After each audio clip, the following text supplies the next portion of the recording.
YouTube's doing something. It's connecting.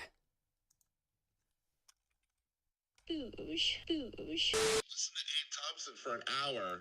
I'd rather fuck a blood relative.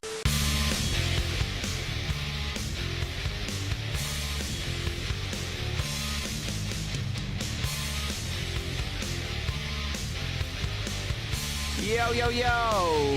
Ladies and gentlemen! Welcome to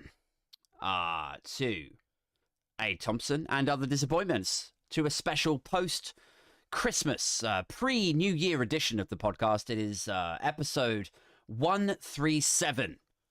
I am your host, A Thompsin, and if it's your first time here, pull up a pew, grab yourself a stiff drink. Actually, speaking of which, I've got a stack of goddamn Camden Pale Ales right here. Camden Pale Ale. If you're listening, I'm looking for sponsors, man. Get in touch. Yeah, pull up a pew, grab yourself a drink. Because this show is for anyone who finds themselves staring into the political void.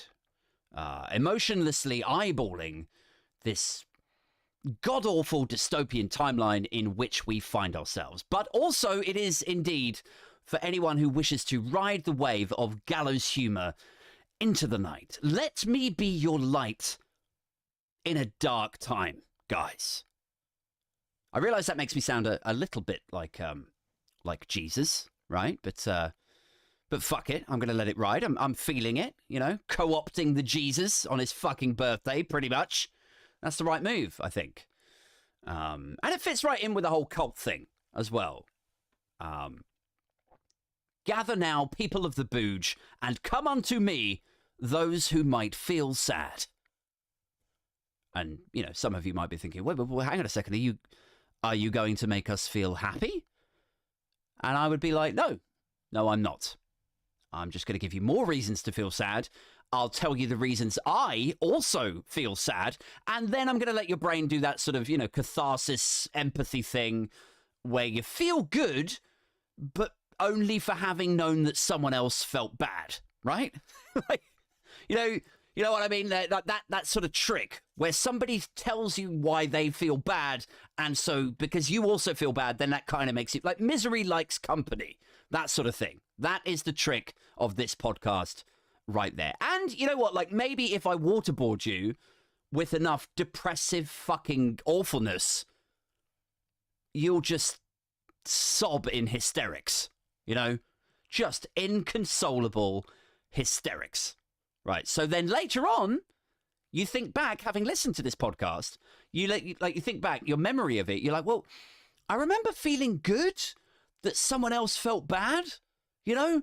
So I kind of, like, ish felt good listening to it, and I remember being in hysterics, right?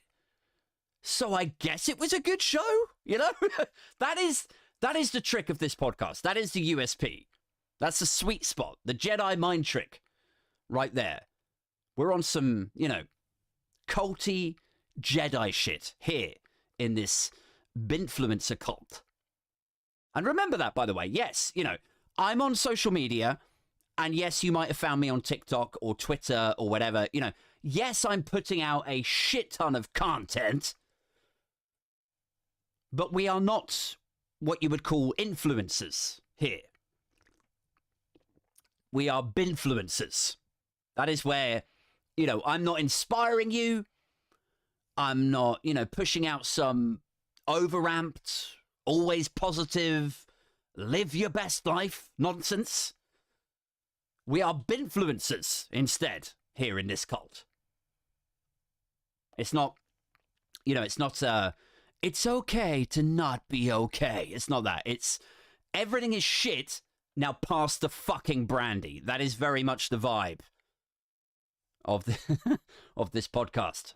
I'm starting on an uplifting tip here.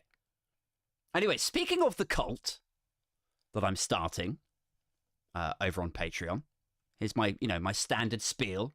I'll set out my stall for you guys in case you haven't listened to this show before.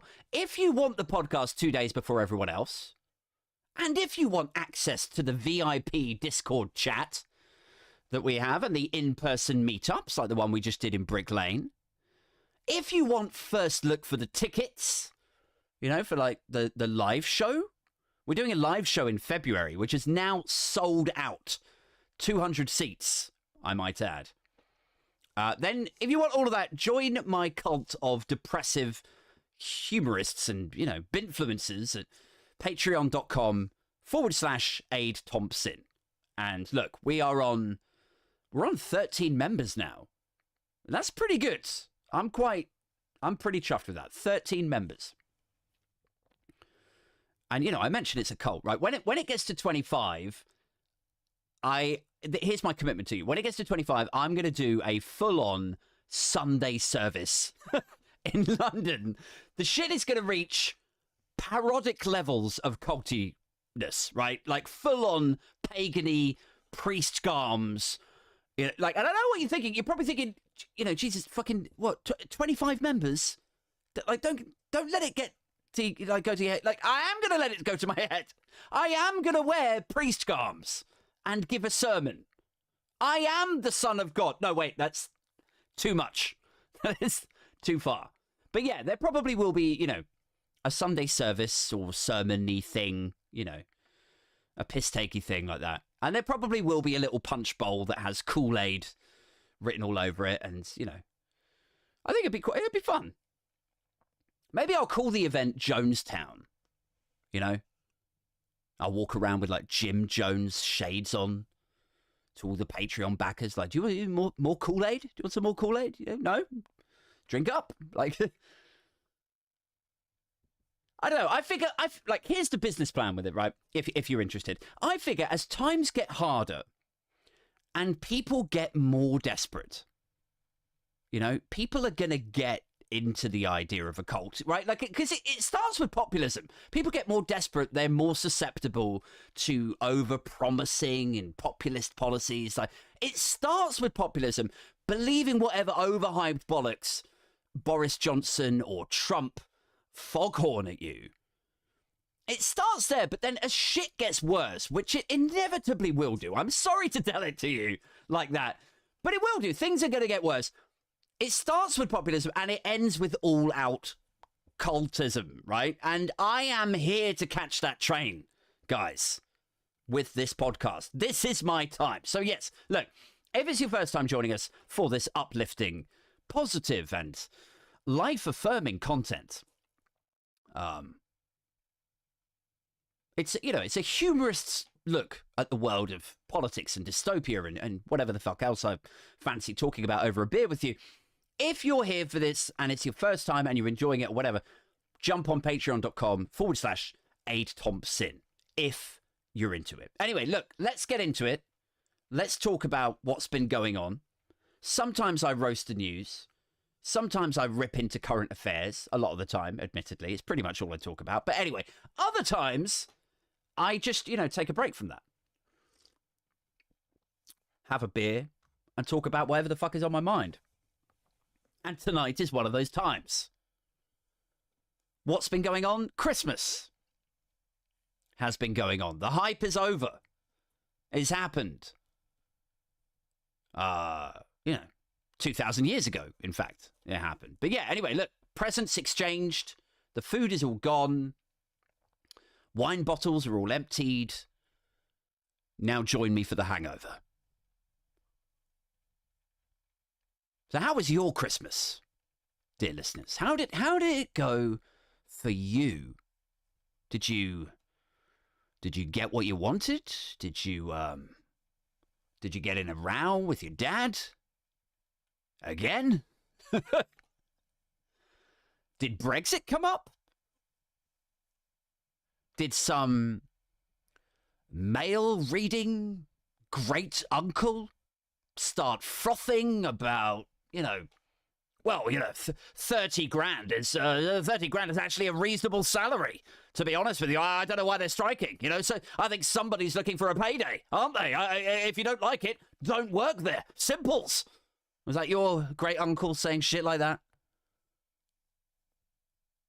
I always feel like saying simples is saying simples is one of the Holy Trinity for me.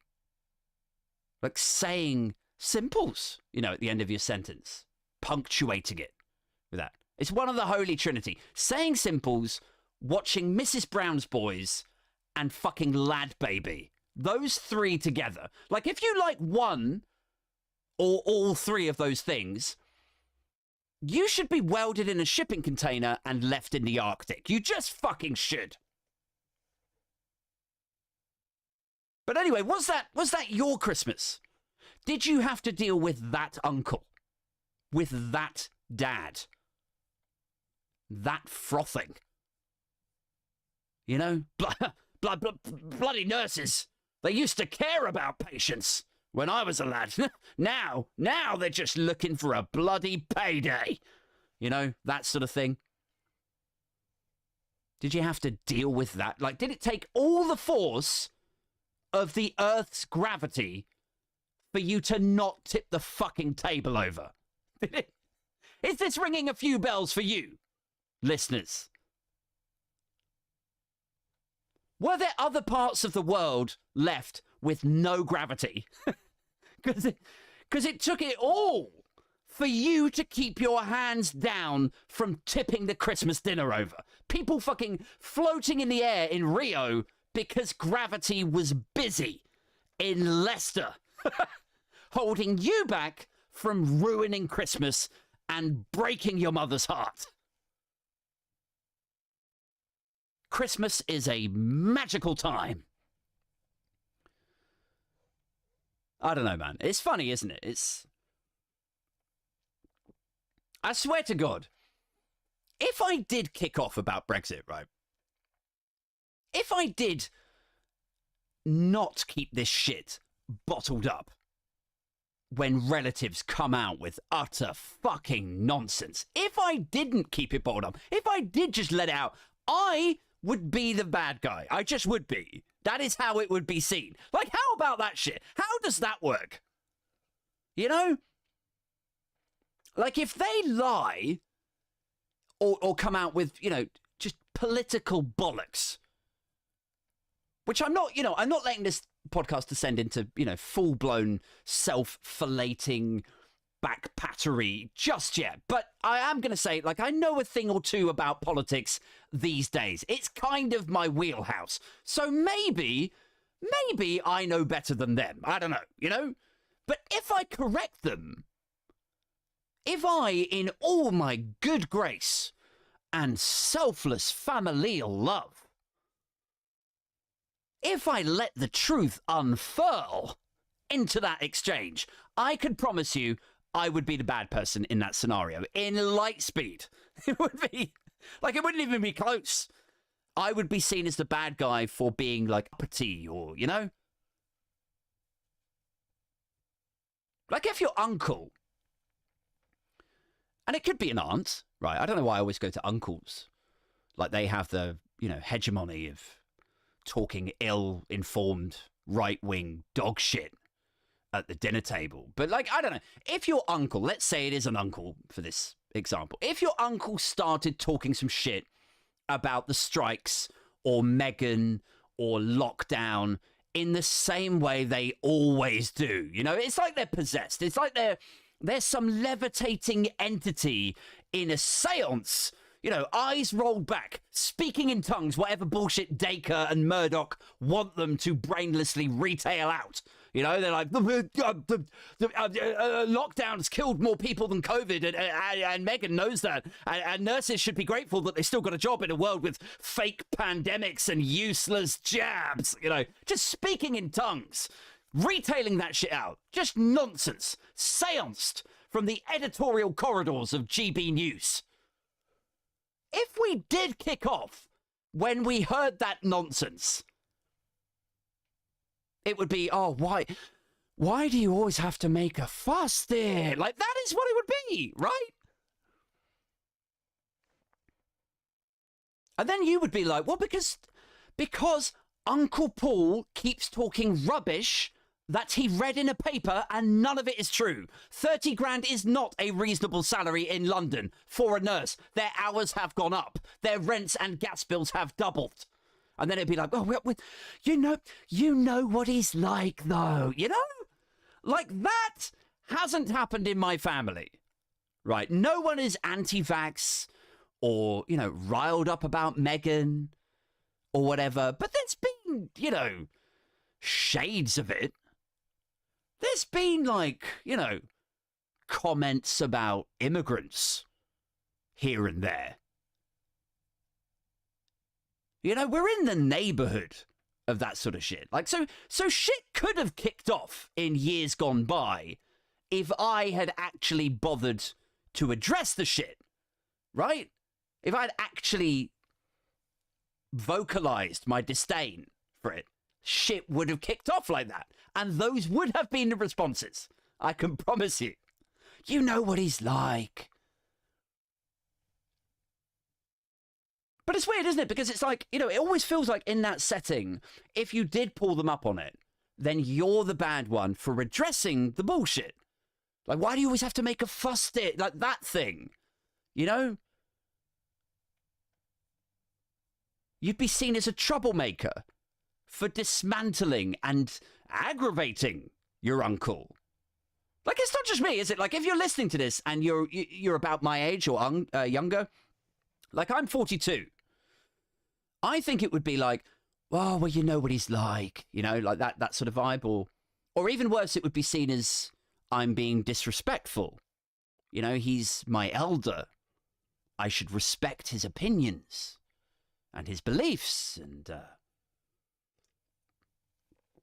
But it's like, his badness, for want of a better word, is just how it is, right? It's just there. It always was, and forever it shall be. You know what he's like, it's like that thing, right? So just leave it be. He's incapable of change, and indeed critical thought aid. I mean, how do you think he got like this? Like, it's that, right? Meanwhile, your badness, which is ostensibly saying, Uncle Paul, what you're saying isn't actually true, Uncle Paul. That is hugely inaccurate. That is your crime there, right?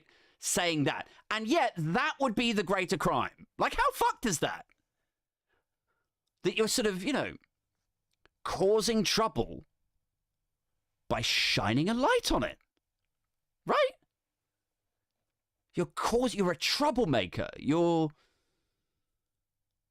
By speaking truth to your uncle's lies. That's what you're doing. By being the whistleblower, guys. That's so why should we be surprised? I mean, like, us whistleblowers have never had it easy. Me, Chelsea Manning, Edward Snowden, we're the same. We're the same, guys.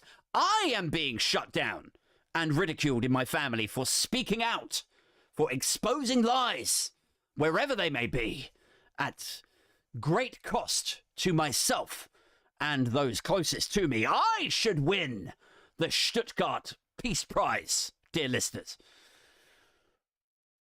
I mean, look, I'm being somewhat theatrical here, right? That was not my Christmas. I didn't rear up, right? I didn't have an Uncle Paul. But as I say, over the years, there have been comments here and there where I've had to, fight the urge to rear up, to not fucking roll my eyes and have my whole body follow my rolling eyes out the fucking door. I've had to fight that urge, just bite my lip, where you're like, oh, wow, this year's miracle of Christmas is how my eye roll managed to escape that gravity pull. The gravity pull that we were talking about a minute ago over in fucking Rio. Trying to not tip the fucking turkey over in anger. I don't know. I'm babbling. I have no idea if this is all just a British thing, like the Christmas family argument. Like, is it just us that do this? Like, do other countries have the family row at Christmas?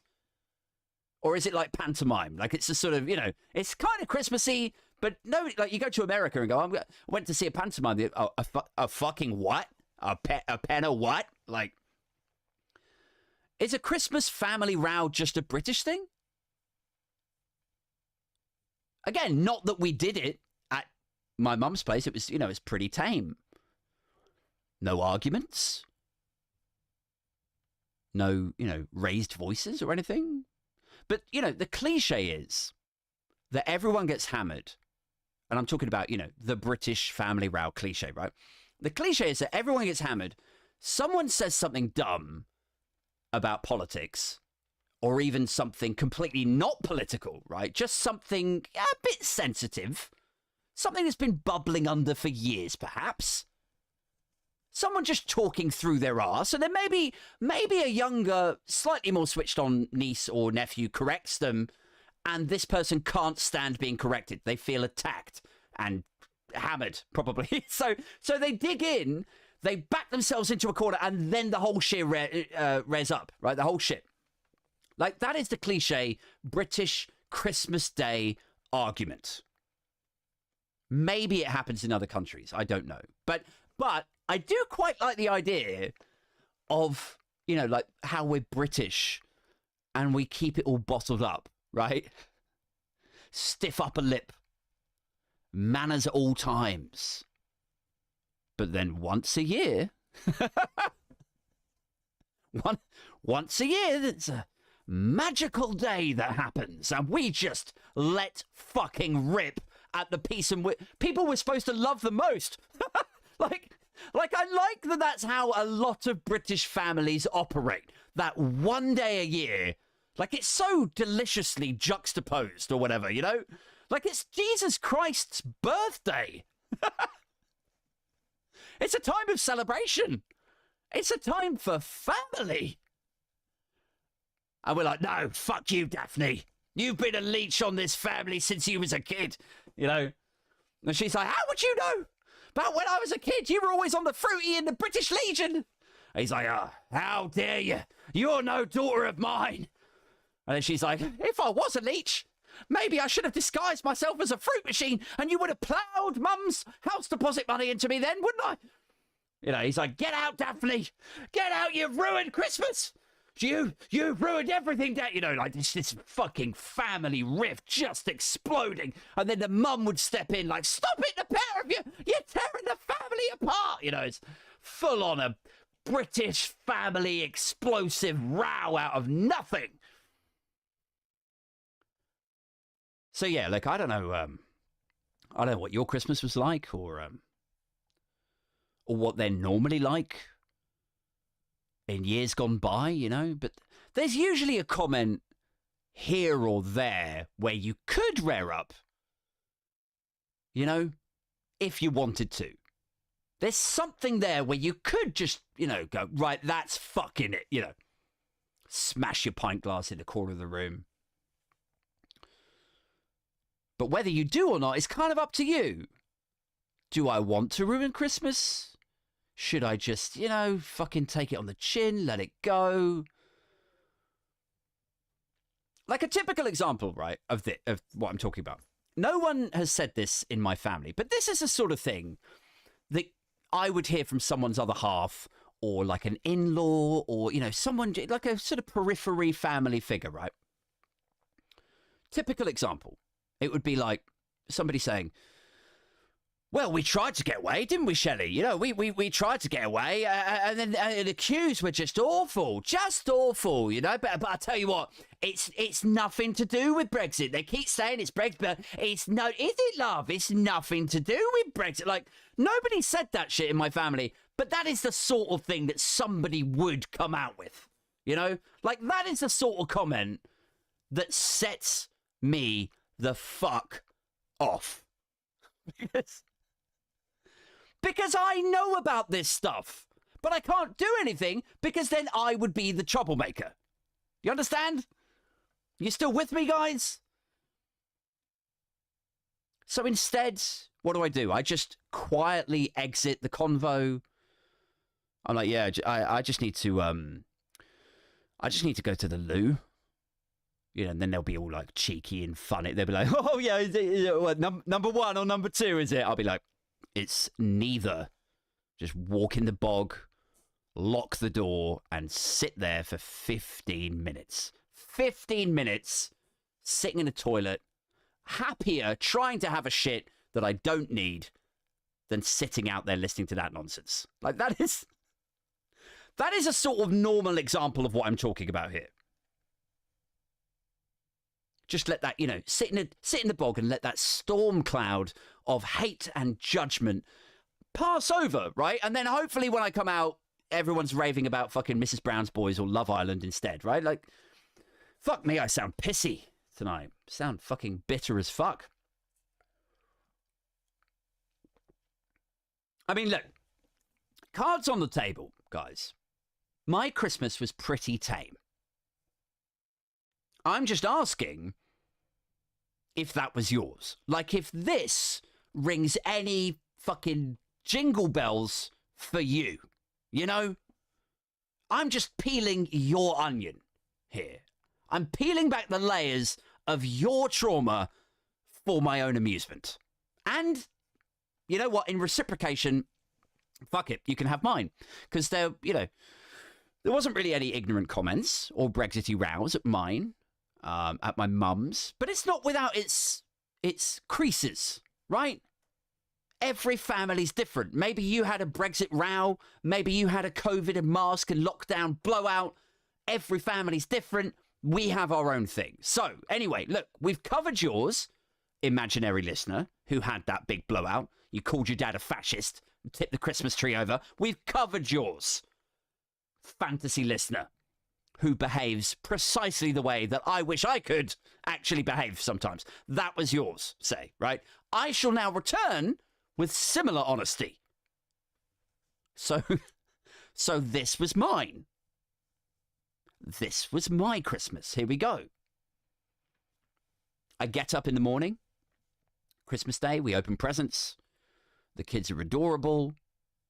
Everyone's excited, Then me and the missus get coffees and there's wrapping paper everywhere. And then we have like eggs and toast, and we're all wearing winter jumpers. And like, so far, so normal, right? And I've had a pretty good year. This is all contextualizing it, so just bear with me, right? I've had a pretty good year, I think, ish.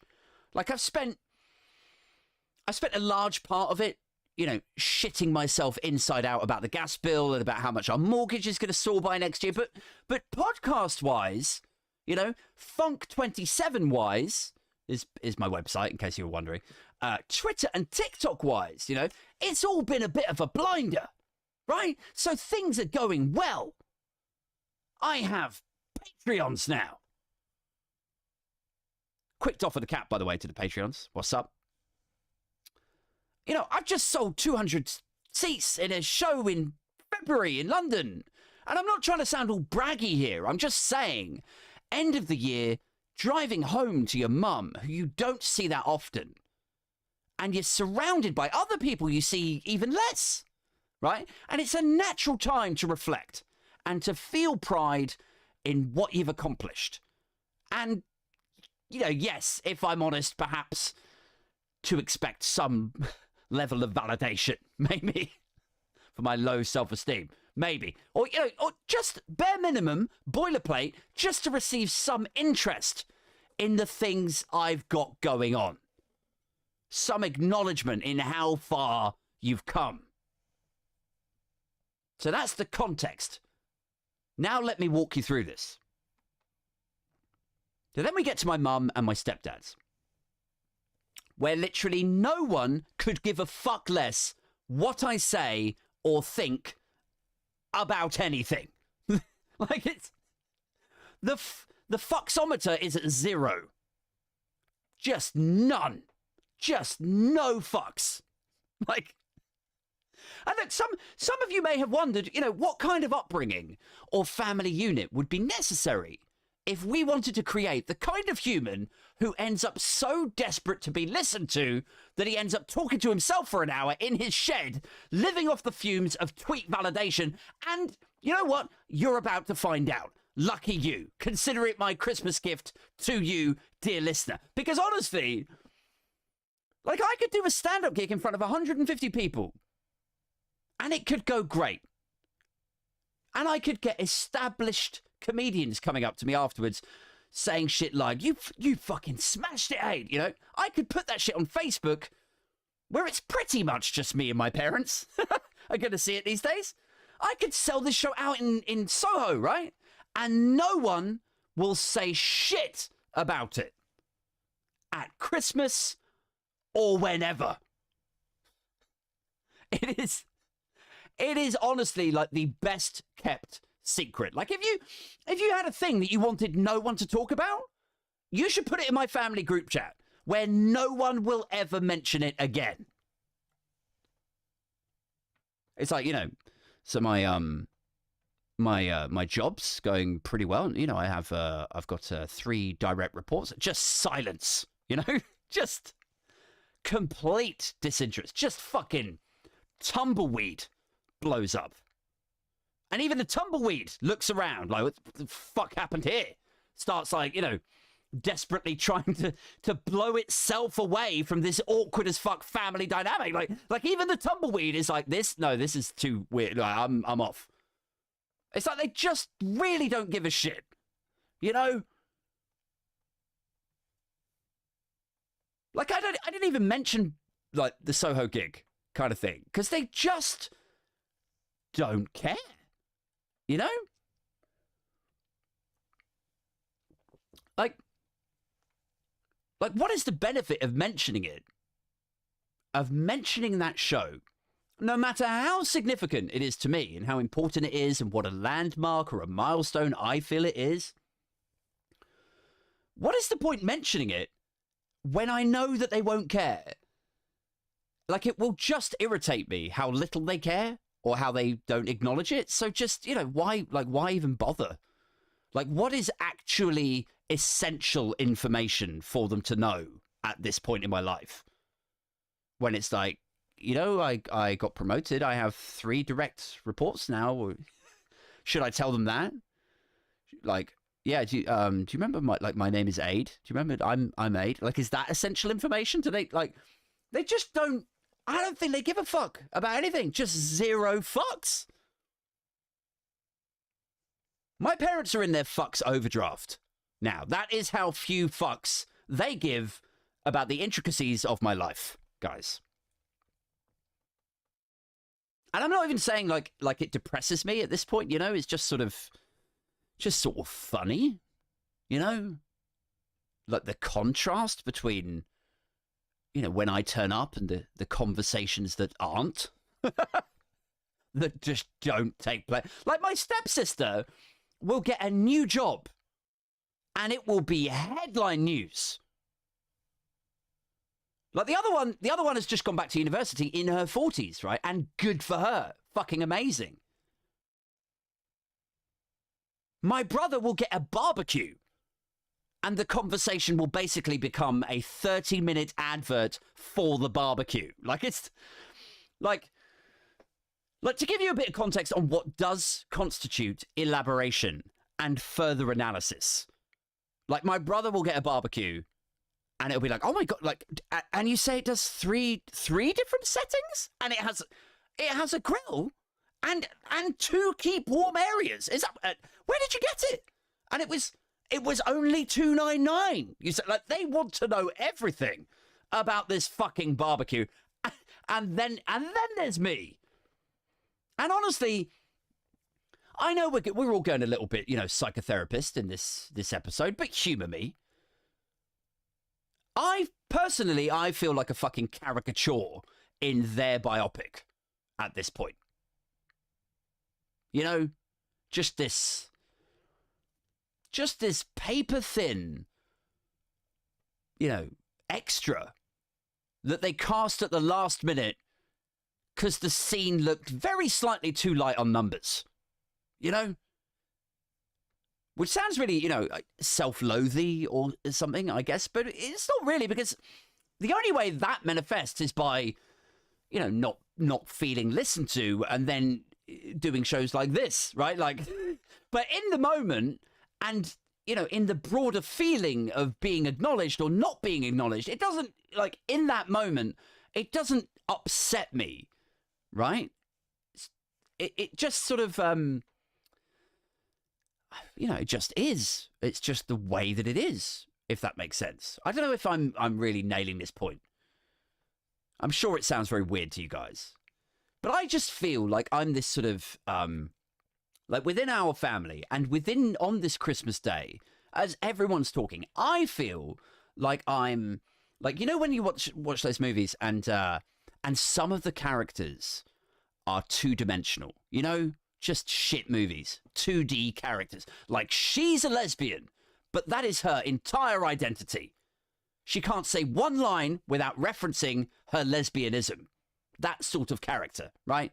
Just empty vases. Or like, he's the best friend in this thing. But his entire existence seems to revolve around this guy over here and reacting to his interests and his love life. And, you know,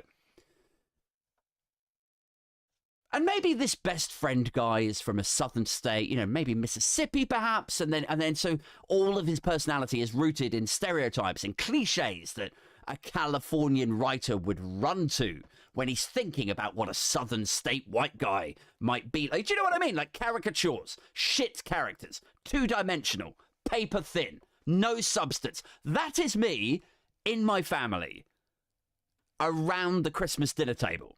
Like, I'm the second son, I'm a dad, but that's it. You know? That's my entire personality now. I don't have a job. I don't work in tech. There's no goals, or podcast, or comedy, or political activism. I'm just the other son who has 2 kids. You know? I'm just there to orbit the protagonists, to react to their dialogue, and ask them questions about their lives. You know, and I know that sounds grim. Like, but as I say, like, it's not that dispiriting in the moment. Like, it's fine when I'm there. It's all just normal. You know, I'm just opening presents with the kids and we'll have a nice meal and everyone still kisses and hugs and, you know, it's lovely to see everyone. But I just cannot escape this unacknowledged feeling. This feeling like nobody gives a King's Cross fuck, you know? And I don't know, like, if a lot of people feel like that, just generally. But, you know, or maybe it's just extra potent at Christmas sort of thing. That's probably a big part of it. Because, you know, like everything else on social media, there's just this... There is a huge contrast between what you see of other people's lives and then what you experience as your own, right? Like, the good times of other people are amplified and filtered and airbrushed, whereas yours, that you experience through your own eyeballs and everything, are obviously in, you know, high definition and fly-on-the-wall realism at all times. Your friends' Instagrams look amazing and fun. Everyone's drinking, singing, laughing. And you get this perspective of what their Christmas must have been like. Or I do, at least, you know. Maybe, you know, maybe their dad asks them who they go for lunch with at work. You know, how about that? Maybe siblings ask them if they, between them, they should do a Christmas thing one year. Maybe should we do it together like next year? Maybe their siblings ask them that shit. Maybe the mum asks the daughter's husband open questions. Like, you know, so what's all the rugby charity event stuff I see on Rob's Instagram these days? You know, like that sort of stuff. Aid, tell me about this podcast you're doing then, you know? Matt, over here. Come and have a beer with your uncle. Tell us about Florida. How was it? You know, you just get a vibe that is what other people's Christmases are like. And then you remember, like, the whole day you were asked 3 questions, right? And 2 of them were, hey, it's good to see you. Everything all right? Yeah. And would you like a tea? Like, that's the first 2.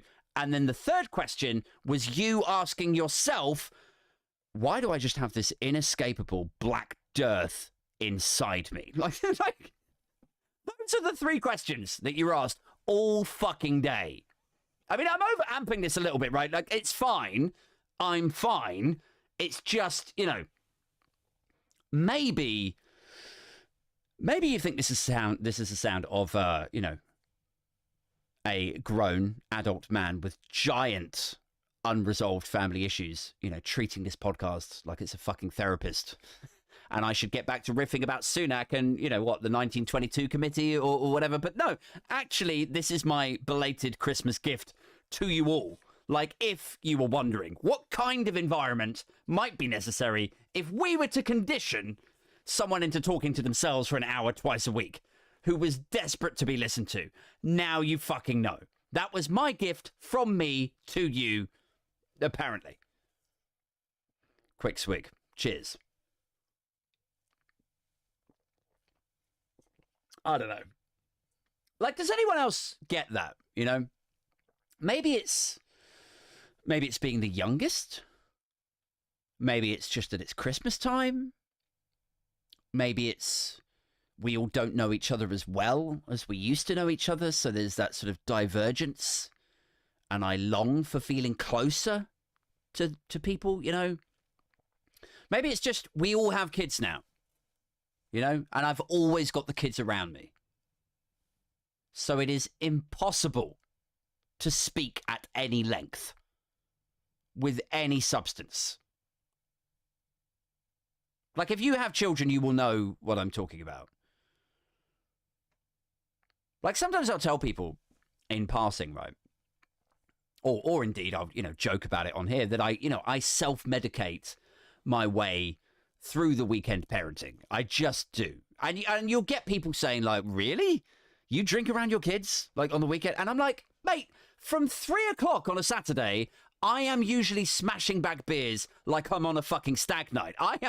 It's like I'm celebrating a promotion every weekend, 3 o'clock, Saturday. Because then it's like, like when you don't get much help from either set of grandparents, right? And I know this podcast is sounding a bit woe is me. I'm sorry. I don't mean to be such a downer, but it is called And Other Disappointments, right? So strap in. But when you don't get much help from either set of grandparents, when it is just the two of you, like, you can try talking to your partner. You can try stimulating your brain with a podcast or a book, in the spare few minutes here and there that you have. But honestly, everything gets interrupted.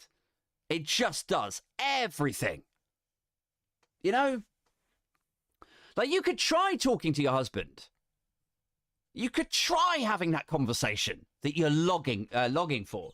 Like, you like around the breakfast bar in the morning, say about, 2 in the morning. Let's keep it in the afternoon so it's more palatable to talk about the idea of drinking. But you're talking to your husband around the breakfast bar, right?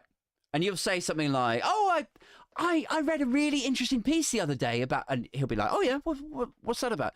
And you'll go, so it's about mummy. And that's it. You're interrupted. What is it, sweetie? What is it? Mummy, I ate a grape. Well, that's great, Ophelia. Thank you. Anyway, yeah, it was about gender dynamics in the developing world and how. But the grape was squishy. The grape was squishy, mummy. Yes, love, yes. No, grapes are a bit squishy. Anyway, yes, look, it was about how women are fighting to get opportunity, but you're not listening, mummy. You're not. I am listening, but mummy's trying to talk to. Mummy, I did a poo. I've just done a poo. Like, I just want to talk to daddy. Please, Ophelia, I just wanted to have one conversation with Dad. Oh, wait, no, daddy's run away to stop the other one from licking a plug socket. Fucking blinding. Good talk. Good talk, thank you. We nailed the fucking points there, I think. Excellent. I'm opening the carver. Like, that is... Like, after the 1000th time that happens, you just sort of, give up a bit. Right? After the 1000th time, just pass me a fucking beer. Jesus Christ. May as well get hammered to the point where my, half-cut attention span catches up with how often I'm distracted from making a point because I'm hammered, right? If we can get those two to meet, that is optimal parenting. Then it's like, oh, I read a really interesting piece the other day. Actually, do you know what? Never mind. Let's put Prodigy on. Oh, actually, fuck it. Like, TikTok notifs are coming through. Fuck everything. It's just less annoying then. So once the adult conversation with your partner or your parents, you know, on Christmas or whatever is removed, then it just becomes an exercise in, you know, making Duplo fun. Making purposefully losing snakes and ladders so you don't set the other one off, making that tolerable, right? And so enter alcohol in that situation. Like a fucking marching band of self-medication to get you through it. It's here to save me.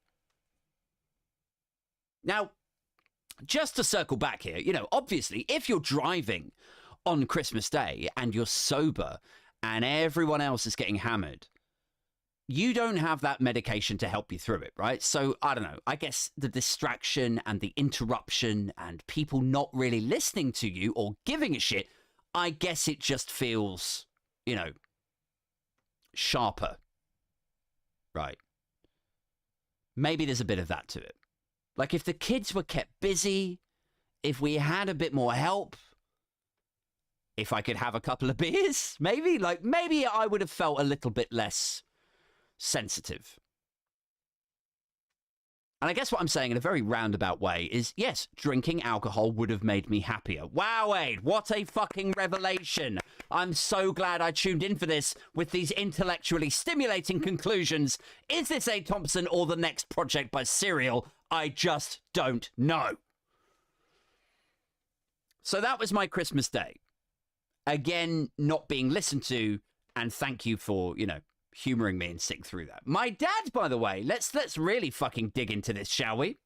Can't believe I'm saving this much money on therapy. Thank you, guys. My dad will sometimes feign interest. Feign it, which is a step up, right? I mean, let's, you know, while we're really pulling apart the family dynamics for your amusement, just so you have something to break the monotony of your drive or, you know, train ride home or whatever. While we're doing it, let's really fucking let's dig into this, right? My dad feigns interest, and he lives a couple of hundred miles away, and so I Skype him on the weekends, right? But my dad's right. I don't know if you guys have dads like this, but my dad will ask me questions about the podcast, you know, or if I've done any comedy gigs recently. These are his sort of stock questions, right? But then he'll do that dad thing where he just stares blankly at me while I answer him, you know, until it's his turn to speak again, right? Like, as you're sat there speaking, looking at him over Skype, you're wondering if the fucking connection froze. Like he's that glazed over and daydreaming, completely switched off to the question or the answer to the question that he's just asked.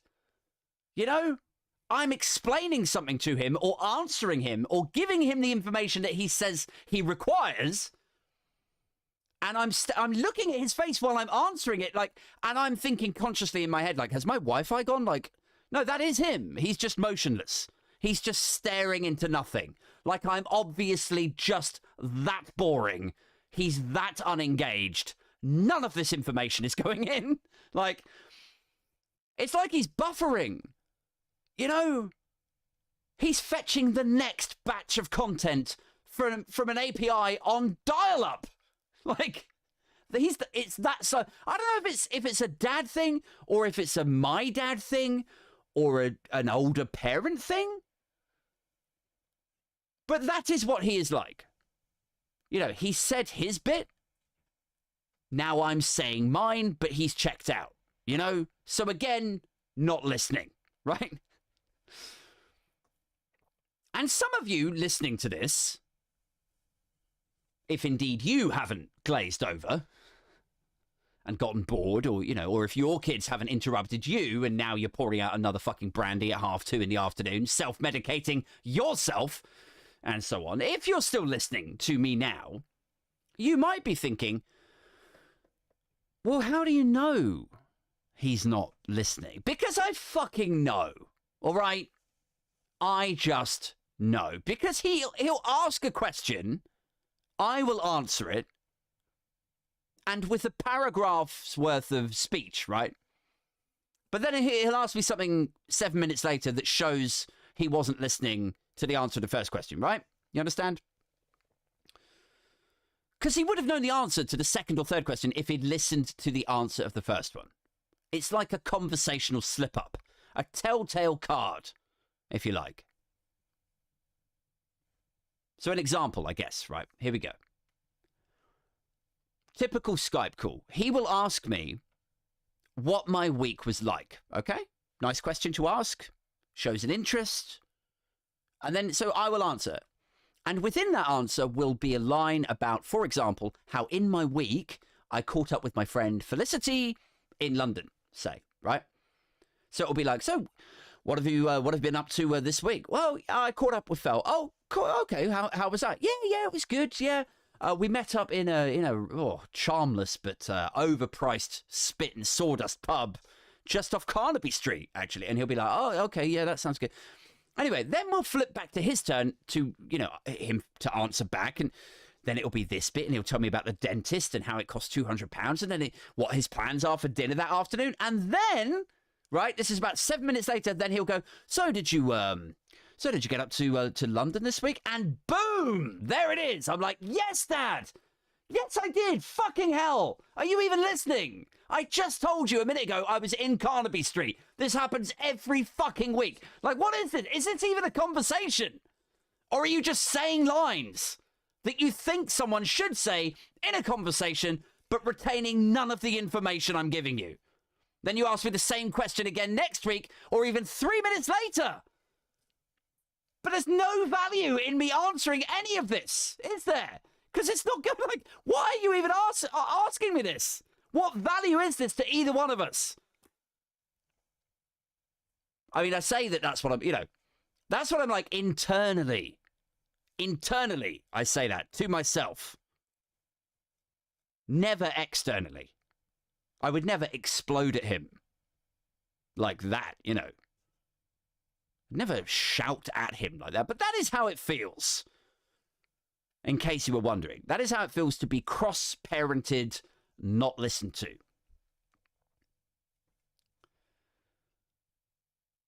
Do you ever wish you could just come out and say that stuff, though? Like, do you ever fantasize about being able to just fucking say it? Like, it's such a wonderful fantasy. Imagine just being able to explode and say the shit you're dying to say without worrying about the repercussions and the family rifts it would cause. Like, if you did, it would feel... it would feel mean, wouldn't it? That's why I don't do it. I don't want to feel mean. I don't want to feel insensitive, which is how it would feel, right? Like, the guilt would be on me then. I would feel bad, which is kind of ridiculous. Like, if that's you, if you're a bit like me, right, with this stuff, right, where you don't explode, you keep it all bottled up because you don't want to cause rifts or cause trouble and all that shit, right? If that's like you, it's like, is there a part of you, like there is a part of me, that thinks it's ridiculous for us to take it on, to take it on our shoulders? Because then it's like, it's a bit like, the slow, traumatic, and brutal assault on our psychology by our parents over decades is fine because, oh, you know what he's like, or, why do you have to be so argumentative, or, oh, you're such a troublemaker. So we have to take that all on.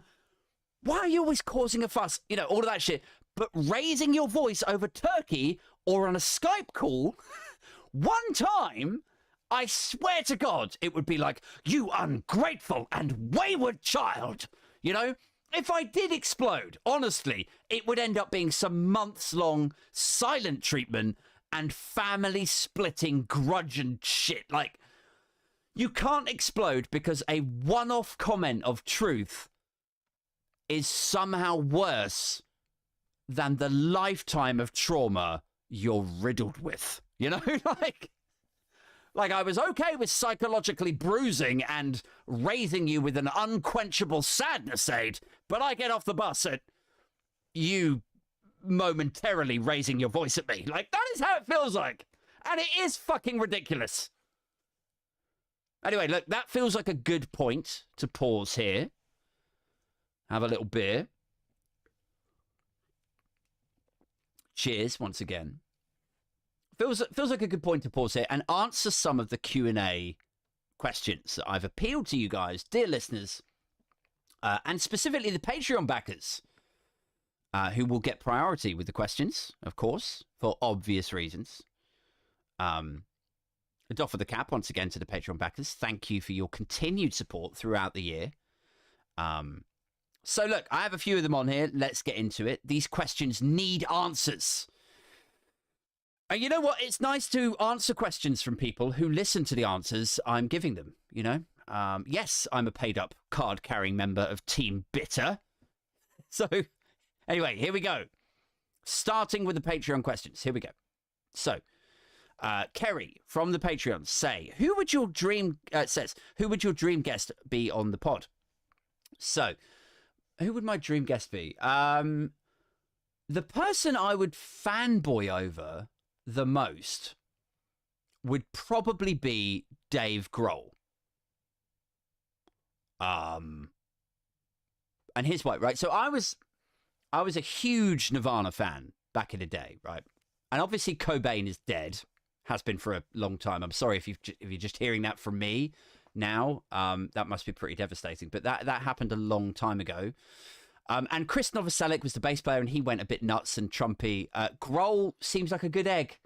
Who else? Intellectually, so, you know, I used to be a massive muso, kind of still am, but like intellectually and politically, I really enjoy listening to Ian Dunt's commentary on things. He writes for The Eye. If you haven't read his stuff, then definitely go and check it out. I think he'd be a great guest. I emailed him a while back, actually. I like, spoiler alert, or like backstage intel here. I fucking carpet bomb podcast invites. I send them out just scattergunning, hoping that people might reply.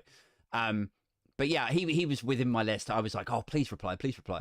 But I assumed that, you know, I never heard back, and I assume he looked at my Twitter probably and saw me tweeting about, you know, Tories fuck livestock and all that stuff, and he probably went, this gentleman I'm looking at here, it's hard to see how he's going to benefit my career. Is this a wise move for me to collaborate with this guy who's on about Tories fucking livestock? I don't know if this is a goer. Maybe I'll sit this one out, is how I imagine that going. Another Patreon backer, his name is Silent, and he has asked, what would be the price point for you would... Oh God, I can't read. Sorry. I've only had like half a beer and I can't fucking talk tonight. What would be the price point for which you would pivot the podcast to a pro-Tory position? Is that deliberate alliteration in there, Silent, or is that just accidentally amazing alliteration? I'm going to read it again. Here we go. What would be the price point for which you would pivot the podcast to a pro-Tory position?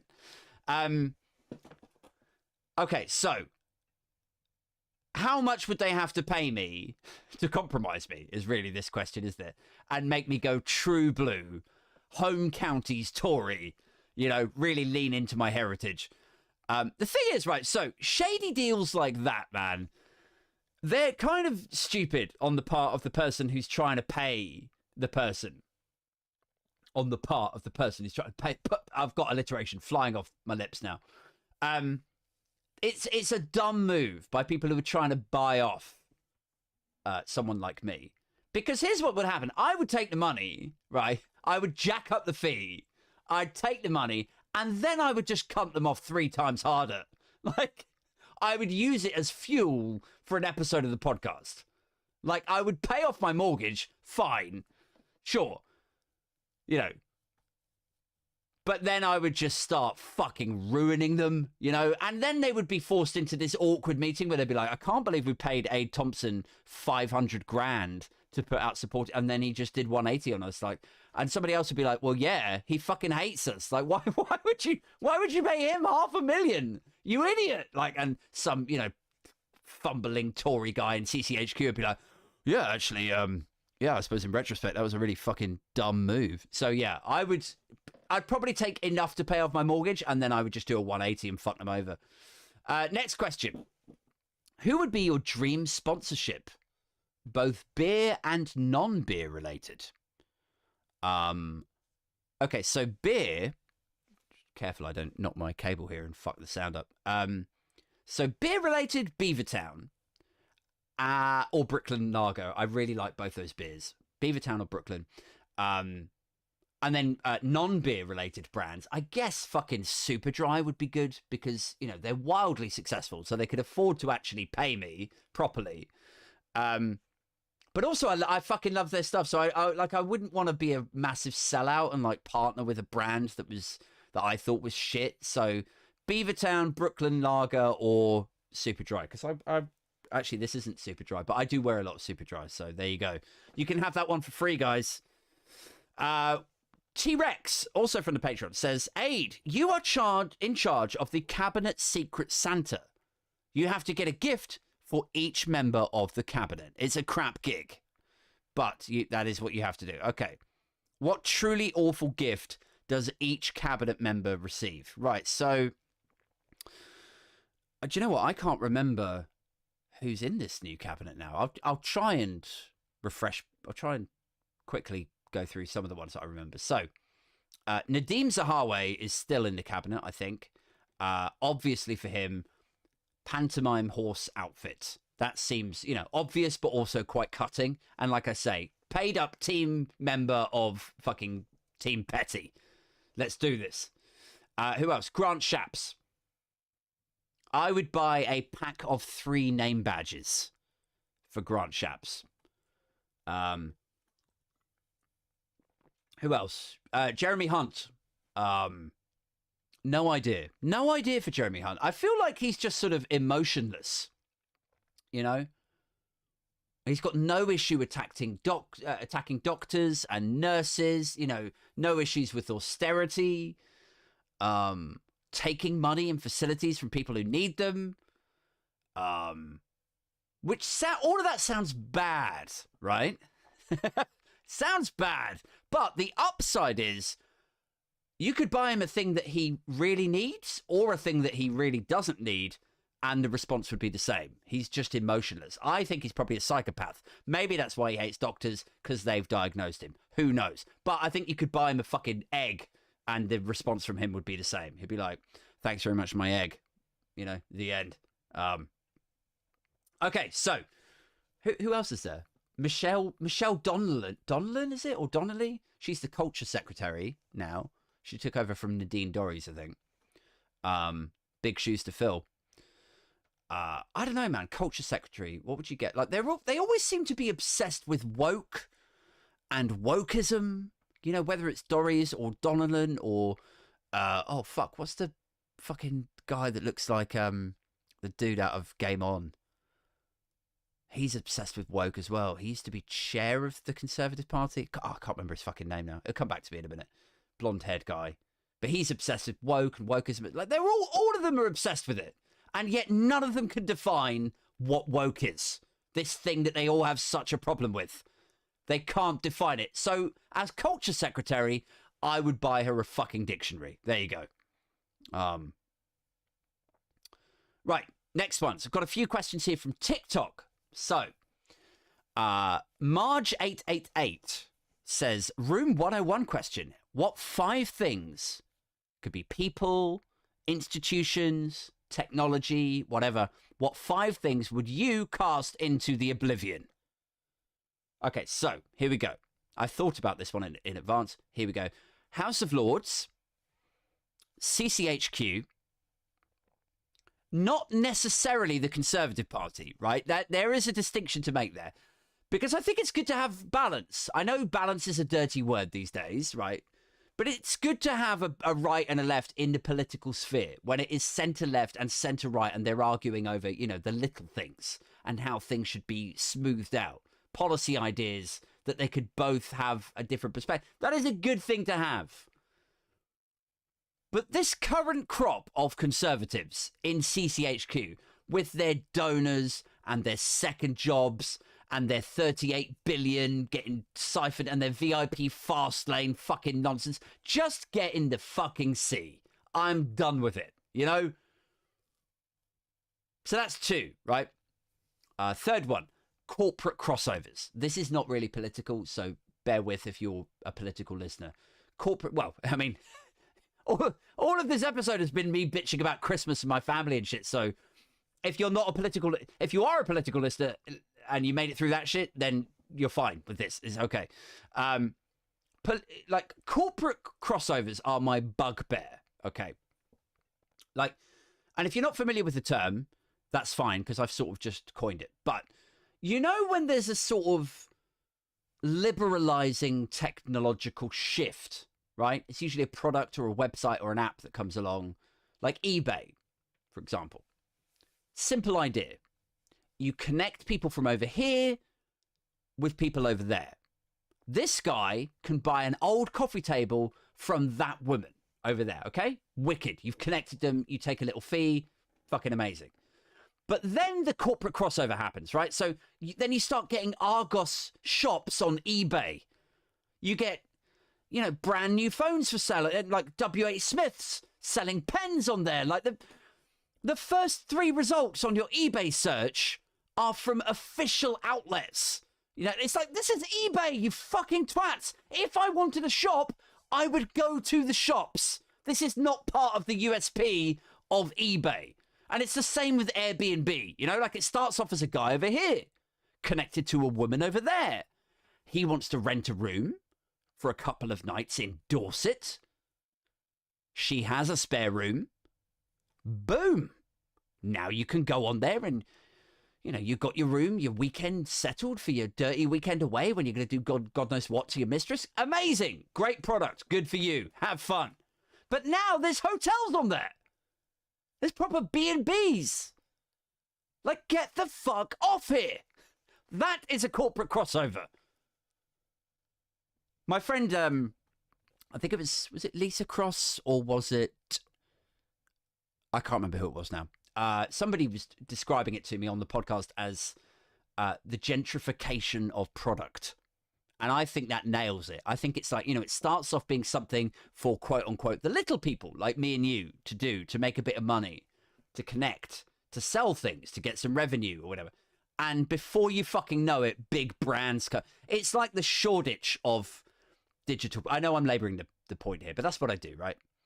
It's like Shoreditch in a sense that Shoreditch used to be a graffitied punk rock cool place with artists and venues. And then it became so cool, it went over that gentrification bell curve. And now what's that? Nobody fucking lives there. It's too expensive. Now it's like advertising agencies. Now it's fucking galleries. Now it's like, you know, places that rich people go to spend. Anyway, look. What else would I ban? What else would I throw into room 101? The monarchy. I'd get rid of the monarchy. I'd water it down a lot, you know, because like maybe binning the monarchy completely is too drastic. That's a bit too radical. That's a bit too hard left for me. But I would dilute it massively. I would be like, okay, look, you've got a palace, you've got investments, fine. But you don't get press offices anymore. You don't get this. You don't get more money coming in. You just wind that shit the fuck down. I don't want to see headlines anymore saying Kate dazzles the crowd in gorgeous beige dress. Like, that is not news. I don't need to know that. This person doesn't need to be distracted by that. Can we just draw a line under it and move the fuck on? Take your palace and fuck off. Chris Bradley says, do you think the WEF's Agenda 2030, it's the World Economic Forum, and the crap that they want for us in the future, do you think they will get what they want? Chris, I have no fucking idea. If this is on some dystopian shit, you know, some new world order kind of stuff, I'm here for it. I am. If it's about social credit and the Great Reset and all that stuff, you might be better off. Like, I did a guest appearance on a guy called Josh Hamilton. He does a podcast called The Gist. I did a guest appearance and we talked about social credit and cryptocurrencies and loads of stuff. And we talked about the pros and cons of all of these things. So maybe go and check out that. That's The Gist with Josh Hamilton. And that's out at the moment. What else have we got? I'll do a couple more. Okay, here we go. valleymaxi.co.uk. No idea what that website is. Don't blame me if it goes off to a load of GIMP masks and whatever. valleymaxi.co.uk says, why do the English people not go for a big strike to change the government? The short answer to that, Valley Maxi, is British people are fucking kept dumb by British media. Like, you have a majority right-wing newspapers. Those newspapers set the headlines and the tone for the news that day. LBC, the BBC, Sky News all check what the papers say in the morning. And they do carry on pieces. They expand on pieces. You know, I'm not saying that they're editorially independent. I'm saying that they do take their tone from right-wing newspapers. So news in the UK is quite right-wing, and it misrepresents and it frames things in a certain way where most people are actually not aware of how grossly, disgustingly corrupt British politics is. That is the short version, without going on a 10-minute rant about it. Next one. Kelly Boys says Star Trek predicted that a united Ireland would come about in 2024.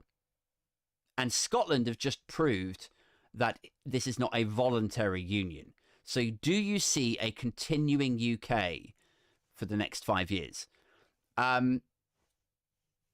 Maybe for the next 5 years. I think Scotland will leave. I think that's almost certain. I don't know if Ireland will. My mum's from Belfast, and I'm not actually that. I'm pretty ignorant about Irish history.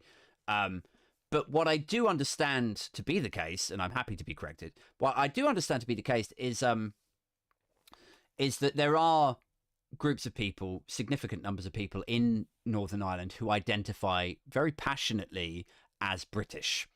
And hilariously, they supported Brexit in a bung with Theresa May. So they almost sort of, made a rod for their own back, for want of a better phrase.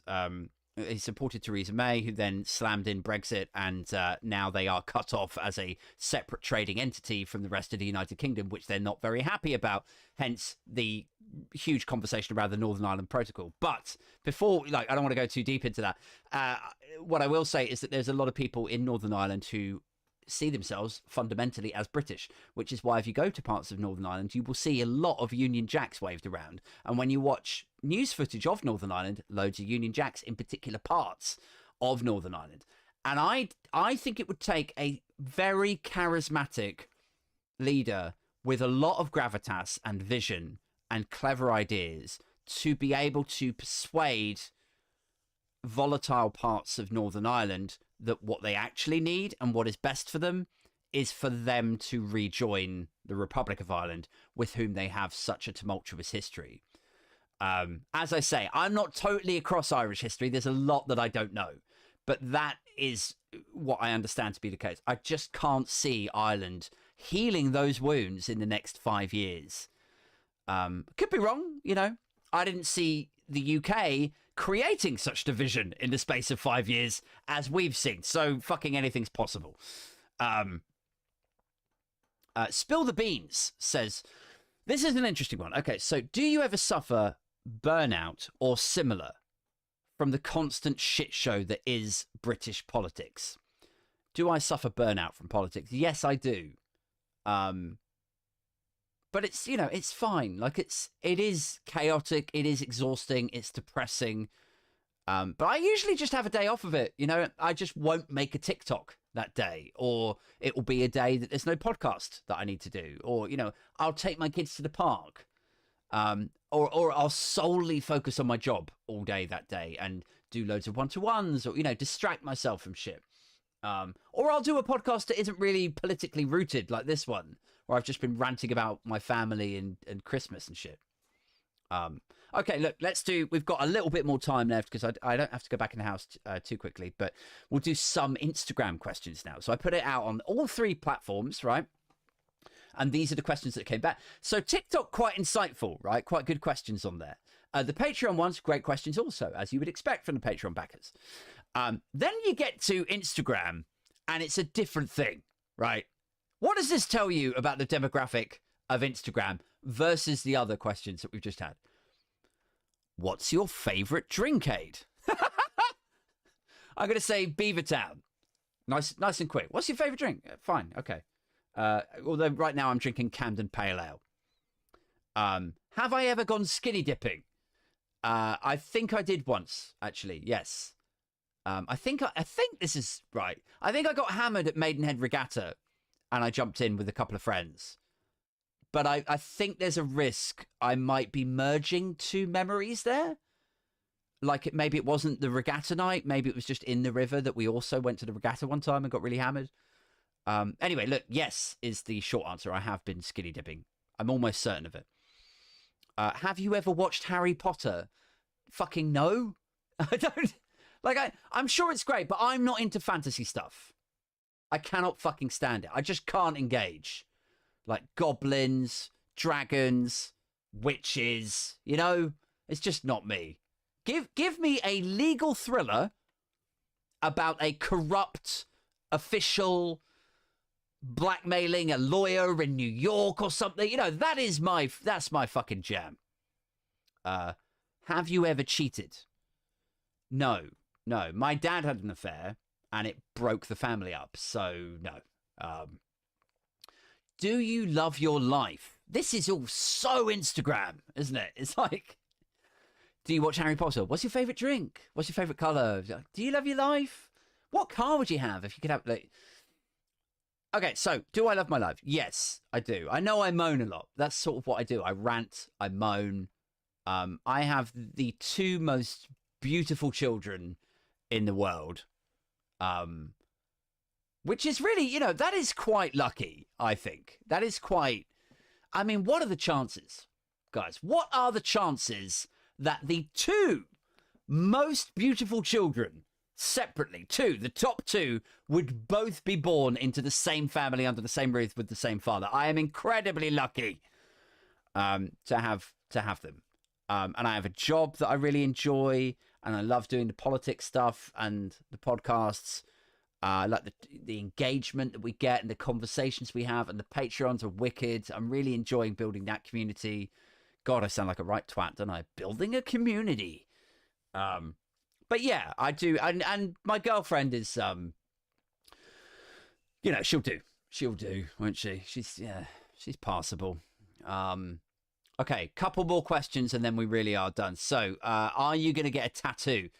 Only if it's something ridiculous. If I've got to spare like 400 quid one day, I would love to get a tattoo just on my shoulder of my own face, pointing at my shoulder with a speech bubble saying, "This is my shoulder."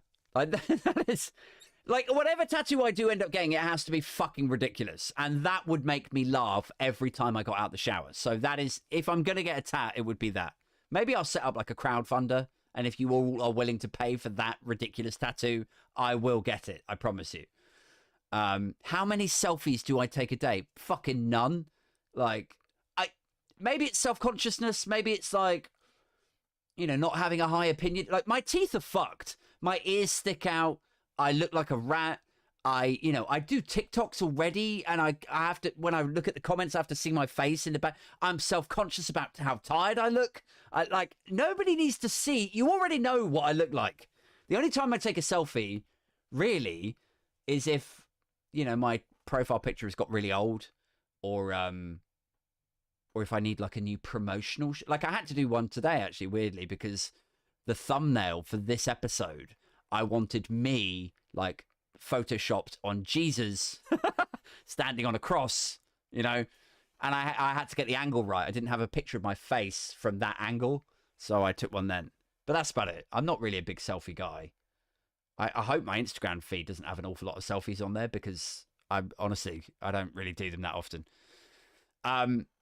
Okay, quickly, before I run in the house, big shout out to the Patreons. Thank you so much again to Anthony, Pingu, David, Alex, Chris, and Rax. And then Ricardo, Silent, T-Rex, Oliver, Sarah, and Kerry. Thank you so much, guys. You really mean the world to me. I'm having a great time in the Discord chat. I'm going to try and pop in there a little bit more often and continue to give you guys a heads up of when things are happening. Looking forward to meeting a lot of you that I didn't get to meet at the last meetup in Brick Lane, at the live show in February in Soho. Thank you so much again for continuing that support. Thank you also to everyone else for continuing to tune in.